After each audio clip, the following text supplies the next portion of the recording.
जय श्री कृष्णा। राधे राधे दोस्तों। आज हम आपको लड्डू गोपाल की एक दिल दहलाने वाली लीला कथा सुनाएंगे। आज की ये कहानी अनीता जी की है। अनीता जी की माता जी का देहांत तभी हो गया था जब वो मात्र 5 साल की थी। उनकी माता जी हमेशा से ही लड्डू गोपाल की सेवा करती थी। अनीता जी अपनी मां को लड्डू गोपाल की सेवा करते देखी बड़ी हुई थी। उनकी माता जी लड्डू गोपाल को रोज स्नान कराती, उन्हें नए वस्त्र पहनाती, उनको रोज भोग लगाती। लेकिन अचानक अनीता जी की माता जी की तबीयत बिगड़ी और उनका स्वर्गवास हो गया। उनकी माताजी के देहांत के बाद उनके पिताजी ने दूसरी शादी कर ली थी। अनीता जी की नई मां उनसे सौतेला व्यवहार करती थी। वो उन्हें बात बात पर ताने मारती थी, उनसे घर के सारे काम करवाती थी। अनीता जी इस बात से बहुत दुखी रहती थी। एक दिन पड़ोस में रहने वाली एक बुजुर्ग अम्मा ने अनीता जी को रोते देखा तो उनसे कहा कि तुम लड्डू गोपाल की सेवा शुरू कर दो। तुम्हारी मां भी बड़ी निष्ठा से उनकी सेवा करती थी। उनकी सेवा से मन को शांति मिलती है और हर मुश्किल से लड़ने की शक्ति भी मिलती है। अनीता जी को उनकी ये बात ठीक लगी।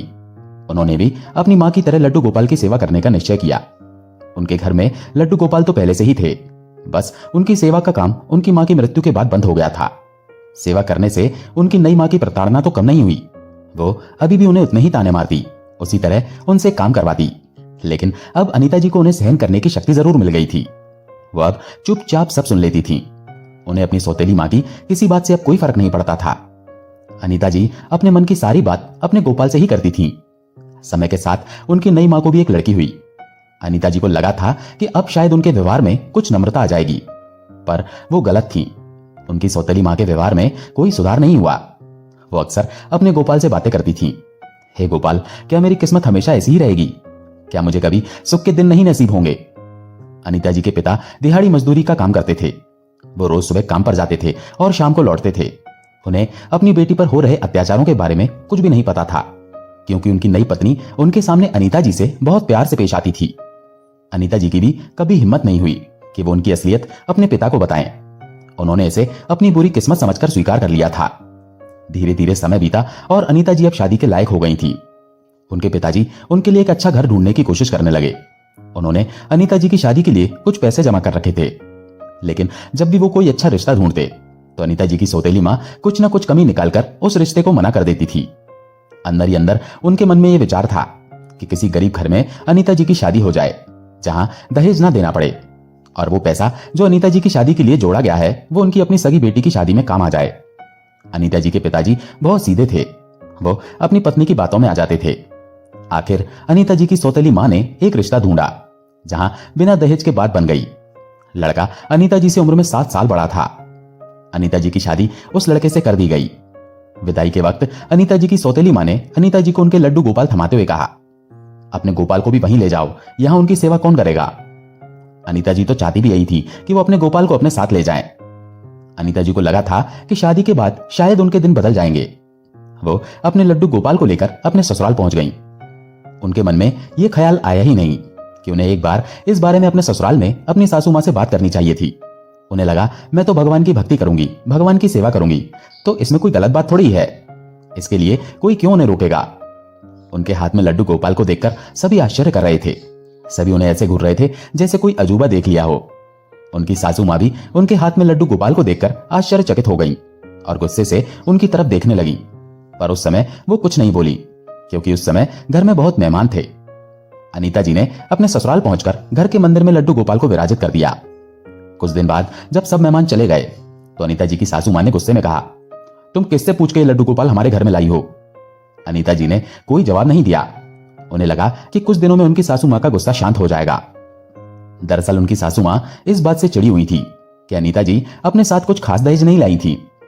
एक दिन उनकी सासू मां ने गुस्से में अपने मन की बात बोली दी। वो बोली, मैंने तो सोचा था कि तुम्हारे पापा बाहर काम करते हैं तो बिना मांगे ही हमें दहेज में बहुत सारा सामान मिलेगा, पर तुम तो बिल्कुल खाली हाथ आ गई हो और अपने साथ लेकर आई हो ये लड्डू गोपाल की मूर्ति। इसका हम क्या करेंगे? क्या ये हमें पैसे देंगे? क्या ये हमें सामान देंगे? उनकी सासू मां को जैसे अनीता जी के लड्डू गोपाल से चिढ़ हो गई थी। ससुराल को लेकर अनीता जी के बहुत सारे सपने थे। उन्हें लगता था कि मां का प्यार तो उनसे बचपन में ही छिन गया। ससुराल में सासू मां से उन्हें मां का प्यार जरूर मिलेगा, लेकिन अपनी सासू मां का ऐसा व्यवहार देखकर वो पूरी तरह से टूट गई। अनीता जी का कई बार मन करता कि वो अपने मायके वापस चली जाएं, लेकिन वहां अपनी सौतेली मां के तानों को याद करके वो सहम जाती। वो सोचती वहां भी उनकी स्थिति को समझने वाला कोई नहीं है। पिताजी काम से बाहर चले जाते हैं और घर में उनकी सौतेली माँ ही रहती है। ये सोचकर वो कभी भी अपने मायके नहीं जाती थी, ना ही किसी से कुछ कहती थी। उनके ससुर भी बात बात पर उन्हें ताने देते थे। वैसे तो उनके पति बहुत अच्छे हैं, उनसे बहुत प्यार भी करते हैं, पर अनीता जी के प्रति अपने माता पिता का ऐसा व्यवहार देखकर उन्होंने कभी भी विरोध नहीं किया, ना ही अपनी माँ को कभी कुछ कहा। उनके पति तो उन्हें यह कहा करते थे, अगर मम्मी कुछ बोलती हैं तो चुपचाप सुन लिया करो, मुझे घर में कलेश नहीं चाहिए। मम्मी कुछ बोले भी तो बोलने दो, तुम चुप रहा करो। अनीता जी भी बस इसी बात से संतुष्ट रहती थी कि उनके पति तो अच्छे हैं ना, वो तो उन्हें प्यार करते हैं ना। इसके अलावा अगर उनकी सासू माँ उनसे कैसा भी व्यवहार करती हैं तो वो सह लेंगी। उनके ससुराल में उनके ससुर जी, उनकी सासू माँ, उनके पति और उनकी एक ननद थी। अनीता जी की शादी और उनकी ननद की शादी एक साथ ही हुई थी। उनके ससुराल वाले भी बहुत अमीर नहीं थे। उनके पति एक शोरूम पर नौकरी करते थे, जिससे उनका घर चलता था। उनके ससुर जी की एक छोटी सी कपड़ों की दुकान थी, जिसमें वो बच्चों के कपड़े बेचा करते थे। उनकी सासू माँ और ससुर जी अक्सर उनसे दहेज के लिए झगड़ा करते थे। वो उन्हें हमेशा ताना दिया करते थे कि वो खाली हाथ उनके घर आ गई हैं, जबकि असल में अनीता जी के पापा ने अपनी सामर्थ्य के अनुसार उन्हें सब कुछ दिया था। क्योंकि अनीता जी की शादी और उनकी ननद की शादी एक साथ हुई थी, इसलिए उनकी सासू माँ उन्हें यह भी ताना देती थी कि देखो मैंने अपनी बेटी को शादी में क्या क्या दिया है और तुम्हारे पापा ने हमें क्या दिया। एक बार अनीता जी ने अपनी सासू माँ से कहा, मम्मी जी, मेरे पापा दूसरे शहर जाकर मजदूरी करते हैं, वो इतने पैसे नहीं कमाते, फिर भी उन्होंने अपनी हैसियत के अनुसार बहुत कुछ दिया है। अनीता जी के इतना कहते ही उनकी सासू माँ और ससुर जी उनसे लड़ने लगे। वो कहने लगे, तुम तो भिखारी की तरह हमारे घर आ गई और ऊपर से जुबान भी लड़ाने लगी हो। अनीता जी के जीवन में केवल दो ही चीजें थी जिससे उन्हें कुछ सहारा था। एक उनके पति जिनसे उन्हें थोड़ा प्यार मिलता था, और दूसरे उनके लड्डू गोपाल, जिनकी सेवा करके उनके मन को शांति और शक्ति मिलती थी। अनीता जी जब भी इस बारे में अपने पति से बात करती तो उनका यही कहना रहता कि तुम चुप रहा करो, कोई जवाब मत दिया करो। अनीता जी ने भी सोच लिया था कि उन्हें जितना बोलना है बोले, लेकिन वो चुप रहेंगी, वो कभी कोई जवाब नहीं देंगी। पर धीरे धीरे उनकी सासू माँ का अत्याचार बढ़ने लगा। उन्हें यह भी मंजूर नहीं था कि अनीता जी लड्डू गोपाल की सेवा करें। वो लड्डू गोपाल की सेवा ना कर पाए, इसके लिए वो उनके ऊपर तरह तरह की यातनाएं करने लगी। अनीता जी सुबह सुबह उठकर घर के सारे काम करती। वो घर की साफ सफाई करती, नाश्ता तैयार करती, सबको नाश्ता करवाती, फिर वो खुद नहा धोकर लड्डू गोपाल को जगाती, उनकी सेवा करती। फिर भी उनकी सासू माँ उनसे कहती, तुम हमेशा लड्डू गोपाल की सेवा करती रहती हो, हमेशा लड्डू गोपाल की सेवा में ही व्यस्त रहती हो। दिन भर लड्डू गोपाल की सेवा करोगी तो घर का काम कब करोगी। अनीता जी अपनी सासू माँ से कहती, माँ जी, मैं तो घर के सारे काम निपटाने के बाद ही लड्डू गोपाल की सेवा करती हूँ ना। लेकिन उनकी सासू माँ को चैन कहाँ था। जब अनीता जी के पति शाम को घर आते तो उनकी सासू माँ शिकायत करती, ये दिन भर लड्डू गोपाल की सेवा में ही लगी रहती है, कभी घर का कोई काम नहीं करती, दिन भर मुझे ही काम करना पड़ता है। उनके पति ये बात सुनकर अनीता जी को डांटते। वो उनसे कहते, तुम्हें भगवान की सेवा करनी है तो करो, मैं कभी तुम्हें नहीं रोकता, लेकिन कम से कम घर के काम तो नहीं छोड़ो। मम्मी की अब उम्र हो गई है, वो इस उम्र में काम करें और तुम भगवान की सेवा में व्यस्त रहो, ये अच्छी बात नहीं है ना। वो अपने पति को बहुत समझाती कि ऐसा नहीं है, मैं घर के सारे काम खत्म करने के बाद ही अपने लड्डू गोपाल की सेवा करती हूँ। और आप भी तो देखते ही हो ना, सुबह सुबह मैं उठकर पहले घर के सारे काम करती हूँ, साफ सफाई करती हूँ, नाश्ता तैयार करती हूँ, फिर आप सभी को नाश्ता करवाती हूँ, उसके बाद ही मैं लड्डू गोपाल की सेवा के लिए जाती हूँ। फिर भी आप मुझे ऐसा बोल रहे हो। उनके पति तो सुबह सुबह अपने काम पर चले जाते थे और उनके ससुर जी ही घर का सारा सामान, फल सब्जी वगैरह लाने के लिए बाजार जाते थे। अनीता जी अपने ससुर जी से जब भी लड्डू गोपाल को भोग लगाने के लिए कोई फल, मिठाई या फूल लाने को कहती तो वो उन्हें सीधा मना कर देते थे।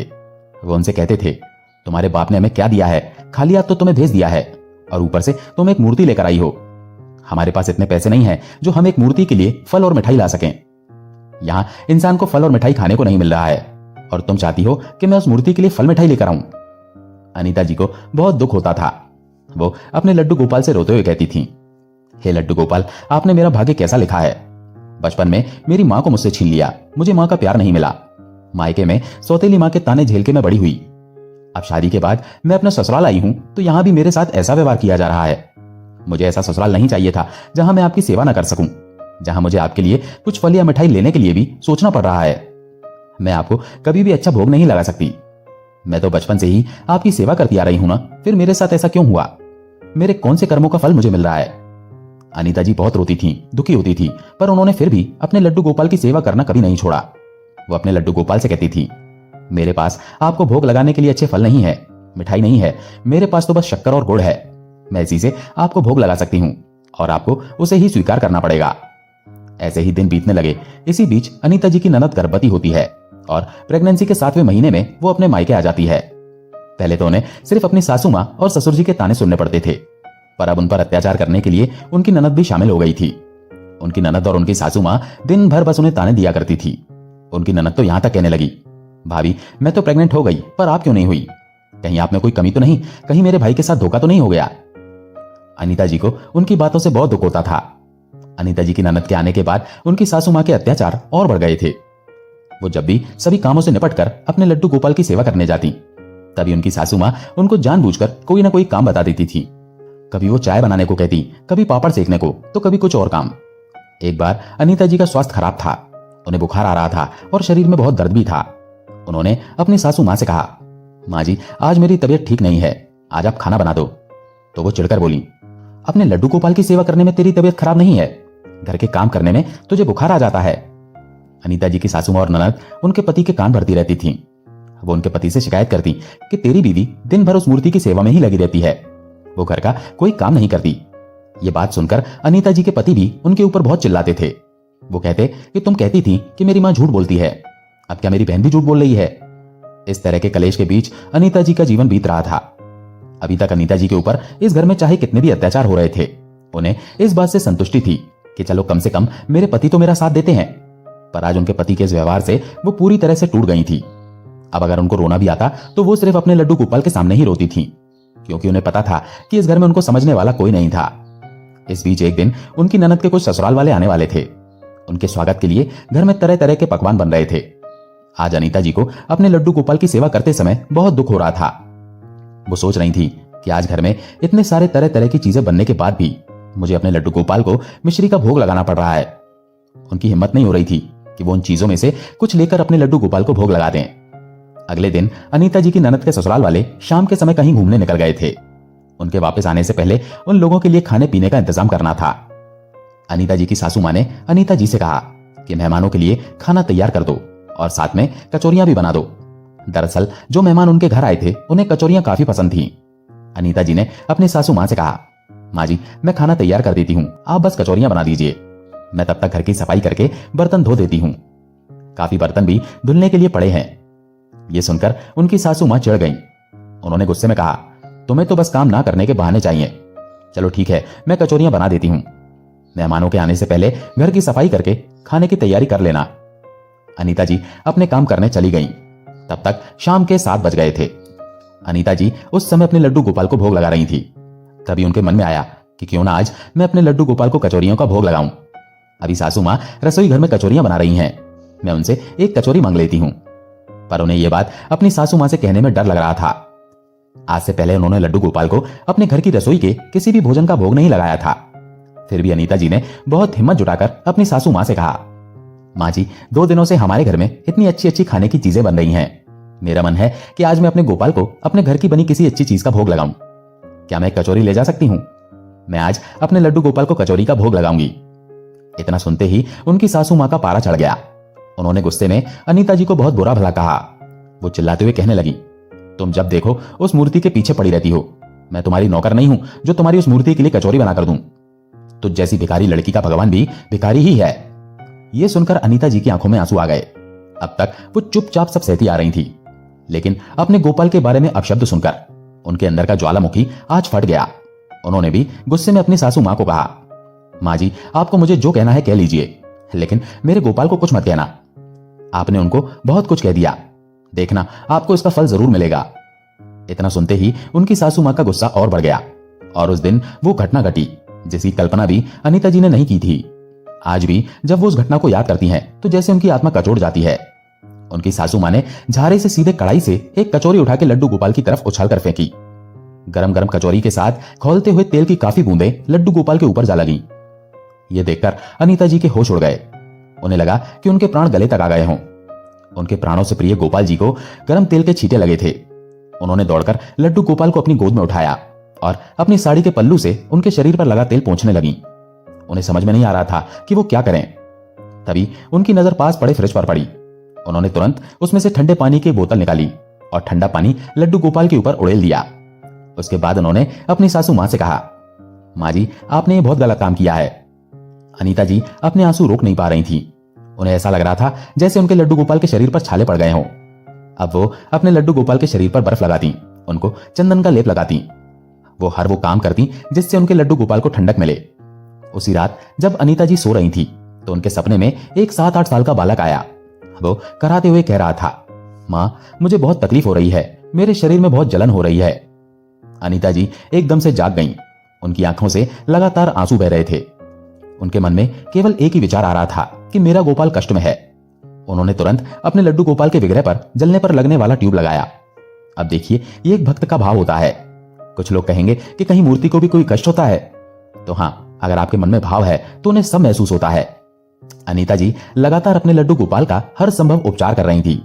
अभी कुछ दिन ही बीते थे। एक दिन अनीता जी की सासू माँ अपनी बेटी यानी अनीता जी की ननद के लिए बाजार से कुछ सामान लेने गई थी। वो घर वापस लौट रही थी, तभी उनको एक सांड ने जोरदार टक्कर मारी, जिससे वो जमीन पर गिर गईं और उन्हें काफी चोट भी आई। वो उठ नहीं पा रही थी। कुछ लोग उन्हें उठाकर हॉस्पिटल ले गए। अनीता जी के घर पर भी इस बात की सूचना दे दी गई। परिवार के सभी लोग भी वहां पहुंच गए। सभी एक्सरे वगैरह करने के बाद डॉक्टर ने कहा कि इनको बेड रेस्ट की जरूरत है। इनके कूल्हे की हड्डी में हेयर लाइन फ्रैक्चर है। कुछ दिनों के आराम से इनको आराम मिल जाएगा। भगवान का शुक्र है कि कोई मेजर फ्रैक्चर नहीं हुआ, वरना सर्जरी करनी पड़ सकती थी। अनीता जी की सासू मां अब बिस्तर पर आ गई थी। अब उनकी सेवा कौन करता? अनीता जी के पति सुबह काम पर चले जाते थे। उनके ससुर भी बुजुर्ग थे और उनकी ननद तो खुद ही गर्भवती थी, तो उनकी सेवा की पूरी जिम्मेदारी अनीता जी पर ही आ गई। उनके रोज के सभी जरूरी कामों के लिए अनीता जी ही उनकी देखभाल करती थी। अनीता जी ने अपनी सारी शिकायतें भुलाकर अपनी सासू मां की सेवा की। यह देखकर उनकी सासू मां को बहुत ग्लानि होती थी। उन्हें लगता था कि मैंने कभी अपनी बहू को कष्ट देने का कोई मौका नहीं छोड़ा था, लेकिन मेरी बहू फिर भी मेरी कितनी सेवा करती है। उन्हें अपने किए हर एक अत्याचार के लिए दुख हो रहा था। वो अनीता जी से कुछ कहती नहीं थी, लेकिन अंदर ही अंदर उनका मन बदलने लगा था।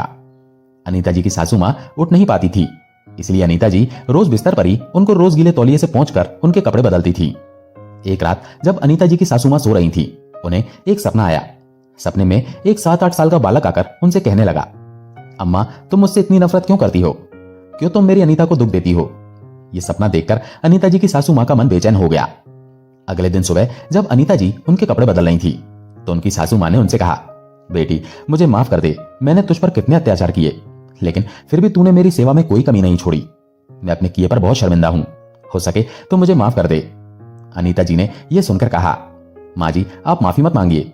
आपकी सेवा करना मेरा फर्ज है। आप मेरी माँ जैसी हैं। अनीता जी की सासू मां के साथ साथ उनके ससुर और ननद का भी व्यवहार अब बदलने लगा था। वो देखते थे कि अनीता जी कैसे अपनी सासू मां की सेवा कर रही थी। कुछ दिन बीत गए। अनीता जी की सासू मां अब पहले से कुछ बेहतर थीं। वो अब थोड़ा थोड़ा सहारे से चलने लगी थीं। कुछ दिन बाद अनीता जी के सपने में फिर वही बालक आया। वो मुस्कुराते हुए बोला, मां, अब मैं बिल्कुल ठीक हूं। अब अनीता जी का मन प्रसन्न था। उनके लड्डू गोपाल और उनकी सासू मां ठीक हो गए थे।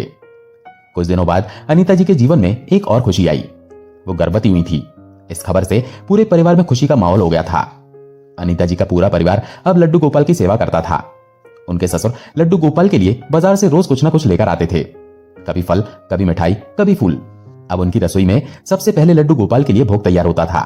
और कमाल की बात यह थी कि यह भोग उनकी सासू मां ही तैयार करती थीं। उनकी सासू मां अब अनीता जी को अपनी बेटी की तरह ही प्यार करती थीं। कुछ समय बाद अनीता जी ने एक सुंदर बेटे को जन्म दिया। तो दोस्तों, देखा आपने कैसे अनीता जी के जीवन में आखिर खुशियां आ ही गईं। उनके जीवन की सारी कमियां लड्डू गोपाल की कृपा से दूर हो गईं। उनको उनकी सासू मां से मां का प्यार मिला, उनको संतान सुख मिला और उनको एक खुशहाल परिवार भी मिल गया।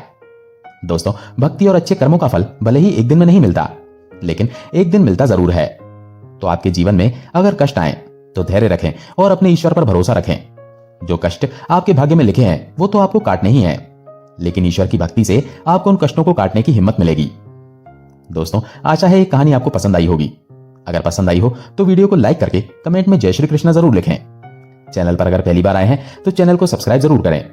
जय श्री कृष्ण।